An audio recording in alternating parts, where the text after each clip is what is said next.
মানুষ ভালোবাসে আর একটা মানুষের অবস্থান, যার অবস্থান যত সুন্দর তার ভালোবাসা তত বেশি। একটা বাড়ি দেখবেন 4টে ছেলে, যেই ছেলেটা চাকরি করে সেই ছেলেটার যখন খেতে বসে পাতে মাছের বড় মুড়ো মাথাটা যায়, আর যেই ছেলেটা দেখবেন যে কিচ্ছু করেন না, চেষ্টা করছে লেভেলে ঘুরে বেড়ায়, তা ভাঙা ছোড়া দিলেই হয়। যখন বাড়িতে ওইরকম হয়, যখন বাড়িতে ওই রকম একটা বৈষম্য হয়, তখন সমাজে পরিবেশে বাইরে কতটা বুঝতে হবে।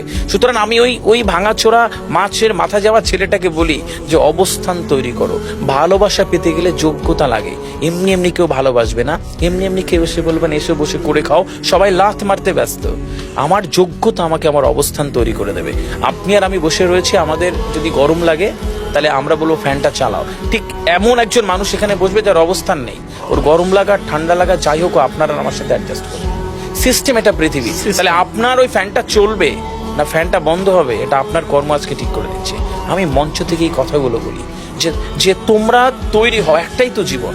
একটা কথা রয়েছে ইংরেজিতে, the only preparation for tomorrow is right to use today. তুমি কাল দিনটা যদি ভালো চাও, আজকে দিনটা ব্যবহার করো।